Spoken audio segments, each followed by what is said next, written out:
జై దుర్గా భవాని. ఈరోజు దుర్గమ్మ సందేశం ఏంటి అంటే, క్షణం కూడా ఆలస్యం చేయకుండా ఈ దుర్గమ్మ కిరీటాన్ని తాకు. రానున్న 3 రోజుల్లో నీకు జరగబోయేది ప్రతి ఒక్క మాట స్పష్టంగా నేను నీకు చెబుతాను. ఈ అమ్మపై నీకు నమ్మకం ఉంది కదా? ఇక నీ జీవితంలో 3 రోజుల్లో జరగబోయే ఒక అద్భుతం, ఒక ఆశ్చర్యం గురించి నేను చెబుతాను. అలానే 3 శుభవార్తల గురించి నేను నీకు తెలియచేస్తాను. స్వయంగా నీకోసం మాత్రమే ఈ 3 శుభవార్తలను తీసుకువచ్చేశాను. నా ఈ మాటలను పెడచెవిన పెట్టకుండా ఆ 3 శుభవార్తలు ఏంటి అనేది నువ్వు తెలుసుకోవాలి. ఈ సమయంలో ఆ శుభవార్తలు నువ్వు వదులుకుంటే చాలా నష్టపోవాల్సి వస్తుంది. ఇది దుర్గమ్మ వాక్కు, అమ్మ సందేశం. ఇది వింటే నిజంగా నువ్వు చాలా అదృష్టవంతురాలు అని చెప్పుకోవాలి. అసలు విన్నావంటే ఆకాశంలో ఎగిరినట్లుగా ఆనందంతో గంతులేస్తా, చిన్నపిల్లల్లా ఉరకలు పెడతా, సంతోషపడిపోతావు. అమ్మపై నమ్మకం ఉంది కదా? నేను నీకు చెబుతున్నాను అంటే దాని వెనుక ఎంతో అర్థం, పరమార్థం ఉంది అని నీకు తెలిసిన విషయమే కదా. మరి ఇక నీకు దిగులెందుకు, కంగారెందుకు చెప్పు. ఈ దుర్గమ్మపై నమ్మకం ఉన్న నీకు నీ జీవితంలో ఏం జరిగినా సరే అంతా కూడా నేను నీకు తెలియచేస్తాను. అమ్మపై పూర్తి నమ్మకం, విశ్వాసం పెంచుకుంటే చాలు.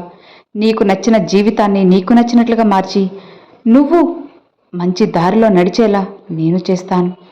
నీకు చెడు చేయాలనుకున్న వాళ్ళ ద్వారానే నీకు మంచి జరిపించేలా చేసే బాధ్యత నాది. నీకు నచ్చిన బంధాన్ని నీకు దగ్గర చేస్తాను. నువ్వు కోరుకున్న కోరికలు నీకు తీరుస్తాను. నీ జీవితాన్ని నీకు నచ్చినట్లుగా మారుస్తాను. నీకు నాపై ఉన్న నమ్మకాన్ని ఇంకా ఇంకా రెట్టింపు అయ్యేలా చేస్తాను తప్పితే కొద్దిగా కూడా అస్సలకి తగ్గదు.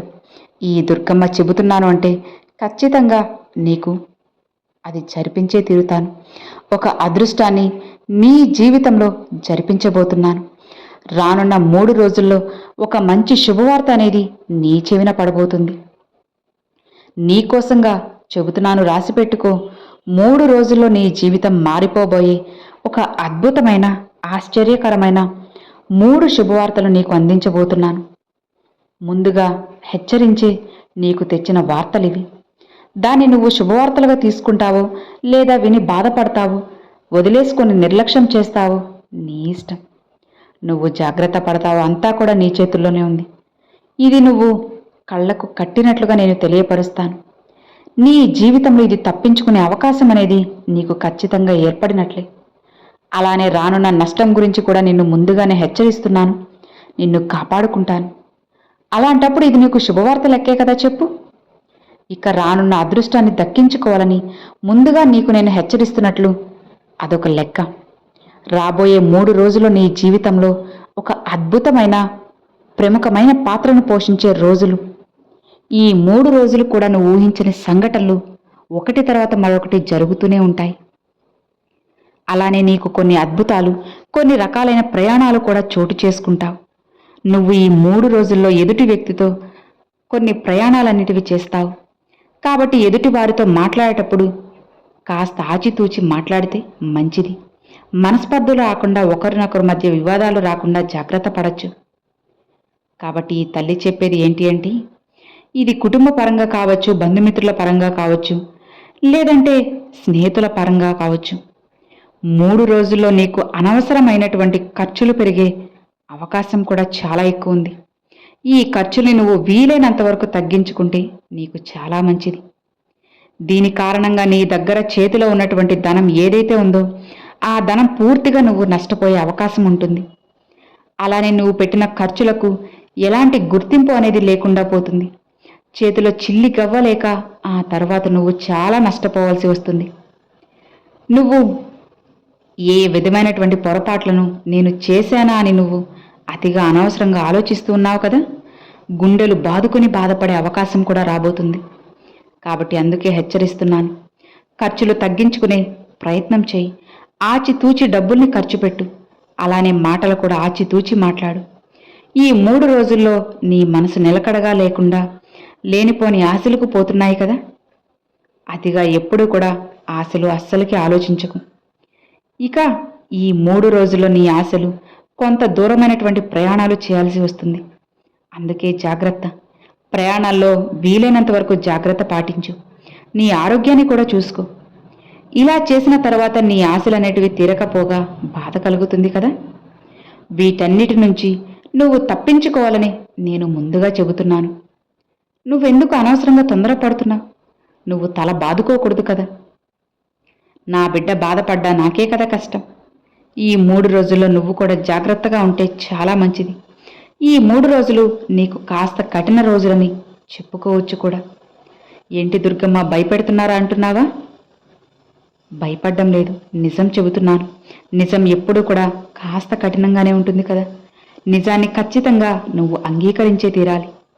నీ కుటుంబంలో మరొక వ్యక్తి వచ్చి కలహాలు కల్పించి లేనిపోని సమస్యలు సృష్టించే అవకాశం కూడా చాలా ఉంది. కాబట్టి నీ మిత్రులతో మార్గం అనేది జాగ్రత్తగా అడుగువే. ఇక ఇద్దరు స్త్రీలు నీ కుటుంబంలో జరిగే ప్రతి విషయాన్ని కూడా గమనిస్తూ ఉన్నారు. అంటే వారికి ఏదైతే తెలివితేటలు అనేటివి ఉన్నాయో వాటన్నిటిని ఉపయోగించి ఆ తెలివితేటను నీ ముందు ప్రదర్శించాలనుకుంటున్నారు. ఉన్న మాట లేని మాటలు చెప్పి నిన్ను మాయ మాటలతో మభ్యపెట్టి నీ కుటుంబంలో జరిగే ప్రతి సంఘటనలు కూడా తెలుసుకోవాలని ఆరాటపడుతూ ఉన్నారు. వారి యొక్క ప్రయత్నాలన్నీ కూడా తిప్పికొట్టి వారి ప్రయత్నాలన్నిటినీ నేను నాశనం చేస్తాను. వారి చేతిలో నువ్వు కీలు బొమ్మలాగా మారే అవకాశం ఉంది. దాని నుంచి తప్పించుకోమ్మా.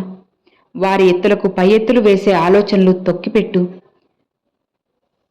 అలా నువ్వు తెలివితేటలతో మసులుకోవాలి, మనోధైర్యంతో ఉండాలి. నీ తెలివితేటలు ముందుగానే నువ్వు సమకూర్చుకోవాలి. ఎలాంటి ప్రయత్నాలు చేసినా వారి యొక్క ప్రయత్నాలు మాత్రం నీ దగ్గర చెల్లవు అనేలా ఉండాలి. ఆ ప్రయత్నాలన్నీ తిప్పికొట్టే ఒక ధైర్యం నీకుండాలి. ఆ భయం వాళ్ళలో స్పష్టంగా కనపడాలి. ఇలా చూడు, ఆ భయం అనేది నీకు రావాలంటే ముందు ధైర్యం నింపుకోవాలి. ధైర్యం వాళ్ళకి రావాలి. ధైర్యం నీలో ఉంటేనే కదా వాళ్ళు నిన్ను చూసి భయపడతారు. నువ్వు నీ జీవితంలో స్థిరంగా ఉండాలి. అనేకమైన ఆటుపోట్లు వస్తూ ఉంటాయి. వాటిని నువ్వు ఎదుర్కోవాల్సిన మనస్పర్ధలు కూడా ఒక భాగమే కదా. ముందు ముందు వచ్చే అవకాశాలైతే ఈ మాటలనేటివి కాస్త నువ్వు అదుపులో పెట్టుకోవాలి. నీ మాటల్ని అదుపులో ఉంచుకో. కొన్ని గారడీ మాటలతో వచ్చే అవకాశాలు చాలా ఉన్నాయి. జాగ్రత్తమ్మా. అలాంటి గారడీ మాటలకు అస్సలకి నువ్వు మోసపోకు. నిన్ను ఈ దుర్గమ్మ హెచ్చరిస్తున్నాను. నీ కుటుంబంలో నీ సంతానం ఎవరైతే ఉన్నారో వాళ్ళ వల్ల కొన్ని మాటలు నువ్వు పడే అవకాశం కనపడుతుంది. ఇలా చూడు, ఏదైతే నువ్వు మంచితనానికి పోయి ఒక మాట వాళ్ళకి మంచిగా చెప్పే ప్రయత్నం చేస్తూ ఉంటావో వారి యొక్క వయసు వల్ల ఆ మాటల్ని కూడా నిర్లక్ష్యం చేసి నీ మనసును నొప్పించే విధంగా వాళ్ళు మాట్లాడే అవకాశం ఉంటుంది. కాబట్టి వాళ్ళ యొక్క మనసును నువ్వు ఏ విధంగా పసిగట్టగలిగి ఏ విధమైనటువంటి చర్యలు తీసుకోవాలో వారి దారిలో వెళ్తే నువ్వు ఎలా ఏం చేయగలవో ఆలోచించే ప్రయత్నం చేయి. వారి యొక్క మనసులో ఉద్దేశాలను తెలుసుకొని వాళ్ళు ఎటువైపు ప్రయాణం చేసి తప్పుడు మార్గం వైపు నీకు అడుగులు వేయించాలనుకుంటున్నారో పసిగట్టు. నిన్ను నువ్వు కాపాడుకో. నీ తెలివితేటలకు పదును పెట్టు. నువ్వు ముందుగానే తెలుసుకొని జాగ్రత్త పడు. వారి వల్ల అస్సలు పడకు. నీ భవిష్యత్తును నువ్వే కాపాడుకో అమ్మా. అందుకే ఒక హెచ్చరికతో ఈరోజు నీ ముందుకు వచ్చేశాను. చదువు యొక్క ప్రాముఖ్యతను, సమాజంలో విలువను, ఎవరి యొక్క మానసిక స్థితి, ఏ విధమైన పనులు నెరవేర్చుకునేటప్పుడు ఏ విధంగా నీ యొక్క మాటల గారడి చూపిస్తారో చెప్పు. ఇలా ప్రతి ఒక్కటి కూడా వారికి అర్థమయ్యే రీతిలో చెప్పాల్సినటువంటి బాధ్యత కూడా నీ మీద ఆధారపడి ఉంది. వీటన్నిటినీ కూడా నువ్వు సరిచేసుకుంటూ అన్నిటినీ నువ్వు ముందుగానే పసిగట్టి ఎక్కడివక్కడే అరికట్టగలిగితే ఈ 3 రోజులు బ్రహ్మాండంగా ఉంటాయి. కష్టాల నుంచి నువ్వు బయటపడగలవు, వాటిని తట్టుకోగలవు, ఎదిరించగలవు. ఆ అవకాశం నీకుంది తల్లి. అలా కాదు అని చెప్పి నిర్లక్ష్యం చేస్తే మాత్రం నువ్వు ఖచ్చితంగా కష్టాల పాలవుతావు. అందుకే చెబుతున్నాను కదా, హెచ్చరిస్తున్నాను.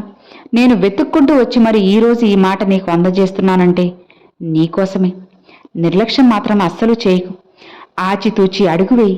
నీకు అంతా సవ్యంగా సంతోషంగా ఉండేలా నీ దుర్గమ్మ చేస్తాను. నిన్ను మోసం చేయాలనుకున్న వారికి బుద్ధి చెప్పే విధంగా నేను కూడా అన్ని పనులు చేస్తూ ఉంటాను, అన్నీ తెలియపరుస్తూ ఉంటాను. ఈ దుర్గమ్మ నీకు తోడుగా ఉంది కదా. ఈ దుర్గమ్మ నీకు తోడు ఉన్నంత వరకు ఎవరు ఎలాంటి ఆపద కూడా నీకు తలపెట్టలేరు. ఇక హాయిగా ప్రశాంతంగా ఉన్నావంటే నీ జీవితం ఖచ్చితంగా మారుతుంది. 3 రోజుల్లో మాత్రం ఖచ్చితంగా జాగ్రత్తగా ఉండు. నువ్వు జాగ్రత్తగా ఉంటే నేను చెప్పినట్లుగా 3 శుభవార్తలు నీ జీవితంలో జరిపిస్తాను. ప్రయాణాల్లో కాస్త జాగ్రత్త. నీ యొక్క ఆరోగ్యాన్ని కూడా భద్రపరుచుకో. ఇతరులతో మాట్లాడేటప్పుడు ఆలోచించి మాట్లాడు. ఇతరులతో ఎంత తక్కువ మాట్లాడితే నీకు అంత మంచిది. నీ జీవితం కూడా మారుతుంది. ఈ దుర్గమ్మ నీకు చెప్పింది అంటే దాని వెనుక ఒక అర్థం ఖచ్చితంగా ఉంటుంది కదా. కాబట్టి నిశ్చింతగా ఈ దుర్గమ్మ చెప్పే మాటల్ని నువ్వు మనసులో పెట్టుకును. నీ జీవితం మారుతుంది. నీకు నచ్చినట్లుగా మారుతుంది. నీ జీవితాన్ని నీకు నచ్చినట్లుగా మార్చి నువ్వు సంతోషంగా ఉండేలా చేసే బాధ్యత ఒక తల్లిగా నాదే కదా. ఇక హాయిగా ప్రశాంతంగా ఉండు అని అమ్మవారు ఈరోజు ఈ సందేశాన్ని తీసుకొచ్చారండి. సో విన్నారు కదండి, ఈరోజు దుర్గమ్మ పంపించిన ఈ సందేశం మీ అందరికీ నచ్చింది అని అనుకుంటున్నాను. నచ్చితే ఒక చిన్న లైక్ చేయండి. మరికొంతమంది అమ్మవారి భక్తులకు షేర్ చేయండి. ఫస్ట్గా మన ఛానల్ చూసారు సబ్స్క్రైబ్ చేసి సపోర్ట్ చేయండి ఫ్రెండ్స్. Thanks for watching. జై దుర్గా భవాని.